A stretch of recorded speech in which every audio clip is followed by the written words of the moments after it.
Hey there, I'm Clara, and let me tell you, my in laws thought they had the perfect prank up their sleeves. Little did they know that their mischievous plan was about to take an unexpected turn. My husband, Tyler, and I have been together for a while now. Tyler and I have an incredible bond that grew from our college days. We met and instantly clicked, becoming inseparable. His infectious laughter and caring nature drew me in, and I couldn't help but fall head over heels for him. Our relationship blossomed, filled with shared dreams and countless memories. However, his family, well, let's just say they have some interesting traditions. When Tyler first told me about their quirky habit of playing practical jokes, I found it amusing. Coming from a more reserved family, I was curious to experience the wild side of his relatives. But I soon realized that their pranks were not just harmless fun. They were quite hurtful. Instead of simple jokes between family members, their pranks were elaborate and often made people feel embarrassed or humiliated. Seeing how they hurt each other made me uneasy, and I didn't want to become the target of their unkind humor. The first time I met them, they played a humiliating prank on me. Tyler's family planned a family picnic every couple of months, where his parents and siblings, along with their families, would meet up and enjoy each other's company. Tyler decided that it was a wonderful time to introduce me to his family. I was both excited and nervous because I desperately wanted them to like and accept me into their family. Initially, it seemed like a fun and innocent gathering, but I had no idea about the cruel prank they had prepared for me. Kenneth, Tyler's dad, pretended to spill his drink on me, making it look like an accident. The drink was sticky, so I needed to change my clothes to clean up the mess. Sharon, Tyler's mom, offered me spare clothes from their car, which she got from the trunk. She handed me a bag and I headed to the public restroom in the park to change. But when I opened the bag with anticipation, my heart sank. Instead of regular clothes, there was a huge clown costume inside. It hit me like a wave of disbelief. They had planned to embarrass and humiliate me all along. I felt a mix of shock, hurt, and shame wash over me. The mere thought of walking outside in a clown costume turned my face red with embarrassment. How could they go to such lengths to make me a target for their laughter? Reluctantly, I put on the oversized clown costume, feeling exposed and vulnerable. As I walked back to the picnic area, Tyler's family burst into loud laughter. Their mocking laughter filled the air, intensifying my embarrassment. All I wanted was to disappear at that moment. The stares and whispers from other people in the park only made me feel worse, adding to the weight of their cruel prank. It was really hard to bear their laughter and teasing, especially because I had wanted them to accept and welcome me. But instead, they seemed to enjoy seeing me embarrassed, using it as a chance to make fun of me. I felt a mix of sadness and anger, wondering how they could find happiness in hurting me so much. It was utterly mortifying, and I felt like a fool. The emotions I experienced ranged from shock to embarrassment to anger. Tyler saw the look of pain and humiliation on my face as I returned to the picnic area wearing that silly outfit. He was mad at his family. "What the hell were you guys thinking? How could you do this to Clara? I told you that there would be no playing pranks on her. At least, not until she's comfortable with it." "Oh, come on, Tyler. It was all good fun. We didn't mean any harm. This is who we are." "Harm? Harm? Look at her. She's humiliated. I know the rest of us are okay with these pranks, but she isn't. And you needed to respect that. It's the one thing I asked of you guys." "Tyler, calm down. It was just a silly costume. We didn't mean for her to be so upset." "Just a silly costume. Can't you see how hurt she is? You know how important she is to me, Mom. I won't tolerate this mistreatment." "Tyler, we didn't realize it would upset her this much. We're sorry." "Sorry isn't enough. You've broken your promise. If this ever happens again, I'm serious. I will cut ties with both of you. I won't let anyone treat Clara like this." "Tyler, please. We didn't mean to hurt her. We'll make sure it doesn't happen again." "I hope you mean it. I won't let anyone disrespect the person I love. I expect better from both of you." Tyler profusely apologized to me for his family and said he was sorry for what had happened. It was a real turning point for him and showed me that our relationship was more important than their warped sense of humor. His kind words and understanding were like a balm for my hurting soul, showing me that he was always there for me. Sadly, that incident strained my relationship with my in-laws. Kenneth and Sharon, my mother and father-in-law, took every opportunity to make subtle jabs at me, always referring to me as a wuss or a party pooper. Initially, their words hurt me, but I learned to ignore them and focus on building a strong bond with Tyler. A few months after Tyler's bold promise, he proposed to me and we decided to tie the knot. The wedding was a dream come true, and the love between us was palpable. We were ecstatic to start this new chapter together. Tyler's parents, Kenneth and Sharon, surprised us with an invitation to a dinner at one of my favorite high-end restaurants. They claimed it was to welcome me into their lives and family. Initially, I was very skeptical about accepting their invitation. Sensing my apprehension, Kenneth texted me an apology for the way they had been treating me and promised me that their invitation was a gesture of their acceptance of me. I reluctantly said yes to the invitation. However, I still couldn't shake off the feeling that something was off. After all, I had known them long enough to suspect their ulterior motives. Luckily, I had an ace up my sleeve. The restaurant they chose happened to be owned by my close friend, Connor. Connor and I had a special bond that went beyond friendship. He was like a brother to me, always there when I needed him. Our relationship was built on years of shared memories and unconditional support. We grew up together in the same town and became best friends in high school.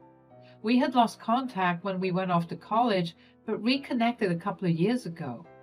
We rebuilt our friendship, and before I knew it, I was wiping away tears of joy and pride at Connor's wedding.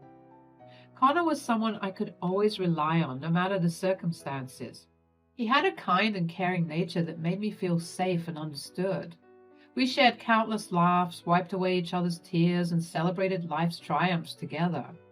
Connor was there for me during my ups and downs, offering a listening ear and wise advice. He became an integral part of my life. He even bestowed me with the honor of being named the godmother to his first child. It truly was an understatement to say that Connor was just a close friend. He was more like family to me. "Hey, Connor, I need to talk to you about something." "Hey, sure, what's up?" "So, you know my in-laws, right?" "Yeah, I remember meeting them. What's going on?" "Well, they're planning a party for me at your restaurant, but here's the thing. They love playing humiliating pranks on people. The first time I met them, they embarrassed me big time." "Really? That's not cool at all. I'm sorry you had to go through that." "Thanks. It was awful. But since then, Tyler threatened them and they haven't tried anything on me again. But I'm worried they might pull something at this party." "Don't worry. I've got your back. If they try anything funny, I'll be ready with a backup plan to save you from any embarrassment." "Oh, thank you so much. I knew I could count on you. It means a lot to have someone on my side."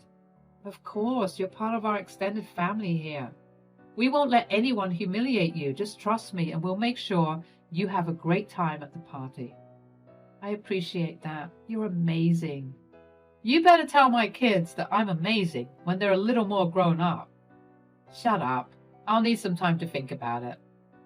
After my conversation with Connor, a wave of relief washed over me. I felt a glimmer of excitement and anticipation for the party, no longer consumed by fear. Connor's support had brought me a renewed sense of confidence, reminding me that I had allies in this battle against humiliation. Days before the party, I called Sharon and reminded her about the importance of accurate reservations. Hey, Sharon, I wanted to talk to you about the party at the restaurant. I just wanted to remind you about the importance of accurate reservations. Oh, Clara, I've got it covered. You don't need to worry about a thing. I know you're busy with the party preparations, but the restaurant has some strict policies, and I want to make sure everything goes smoothly. Are you implying that I can't handle it? I've organized plenty of events before, you know. Oh, no, I didn't mean it like that. I just wanted to avoid any hiccups and make sure everything is perfect. Well, trust me, Clara. I've taken care of the reservations and everything will be in order. You can count on me. I felt a mix of relief and lingering doubt. While Sharon assured me that everything was under control, a part of me couldn't help but worry. I hoped that she truly had taken care of the reservations and that the party would go smoothly as planned. The day of the party arrived and Tyler and I stepped into the restaurant. We were greeted warmly at the reception. The employees of the restaurant had quickly become our friends thanks to how often we frequented his restaurant. A waiter escorted us to our table, but as soon as we reached our table, I noticed something was off. There was one seat missing. Panic rose within me as I asked about my seat, only to be met with uproarious laughter from Tyler's family. Tyler, clearly furious with his family, confronted them. I cannot believe you guys. This is completely out of line. You know the restaurant's policies, and yet you deliberately pulled that prank. It's not a joke when it hurts someone. Oh, come on, Tyler, lighten up. It was just a harmless prank. No, Dad, it wasn't harmless. It's humiliating, and it's not okay. You promised you wouldn't do anything like this again. Maybe it'll be a real family dinner now. I don't see why we have to invite someone who can't take a joke into our family. Mom, that's not fair. Clara is my wife, and I won't tolerate anyone disrespecting her. How do you propose to fix this prank of yours? I couldn't believe they would dismiss my feelings so easily, labeling it as a joke. It hurt to think that they didn't see the impact of their actions and didn't fully support our relationship. I longed for their understanding and acceptance, but their comments only deepened my sense of hurt and disappointment. Just when tension was about to boil over, Connor walked in. Oh, look who's here! Hey, Clara, it's great to see you. How are you doing? Oh my God. Hi, Connor. It's been a while since we saw each other. I'm doing well, thank you. Tyler's family decided to throw me a party to welcome me into their family. Excellent. By the way, everyone, I'm Connor, the owner of this restaurant. Now, let's get this celebration started. Oh, wait a minute. There seems to be a missing seat at this table. What happened? Oh, that's their prank on me. They love playing tricks. I know you're very strict about seating, but do you think there's any way you can make an exception for me? I'm afraid not. If I did this for you, I'd have to do it for everyone. Oh, but don't worry. I've got it covered. We have an empty seat in our VIP lounge. How would you and Tyler like to spend the evening there? You have a fantastic view and a comfortable spot. Why does she get special treatment?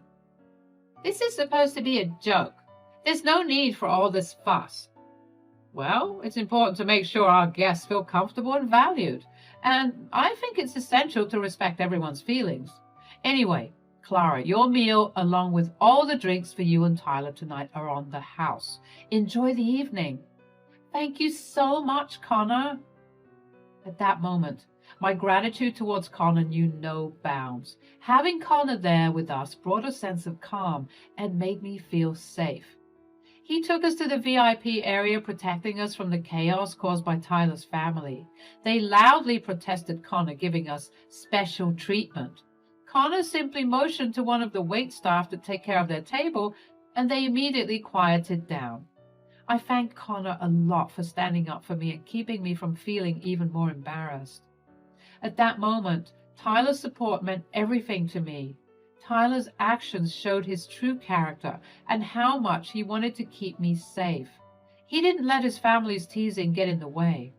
Instead, he chose to protect me and put our well-being first. It showed how deep his love was and how strong our bond had become.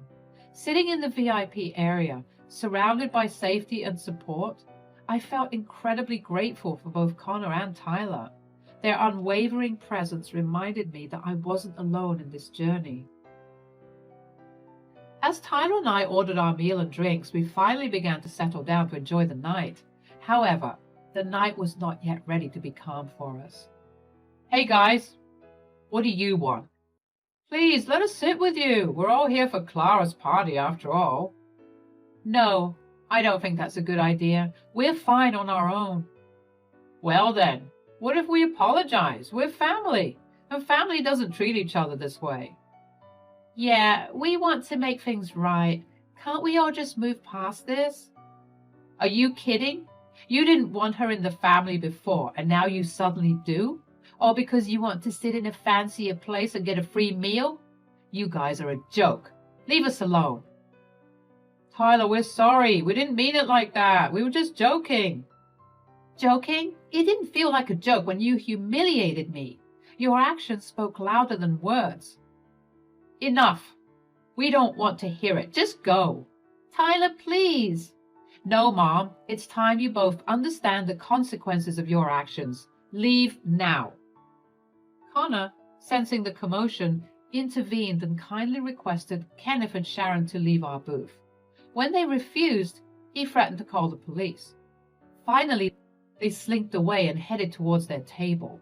However, Connor followed them and asked them to leave his restaurant, citing complaints from other customers about their unruly behavior. Having no choice, they quietly left the restaurant with their heads down in shame, as the entire restaurant witnessed their embarrassing exit.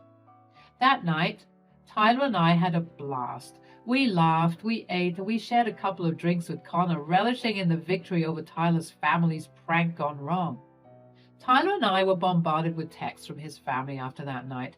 They were filled with anger and blame, accusing us of overreacting and causing a scene.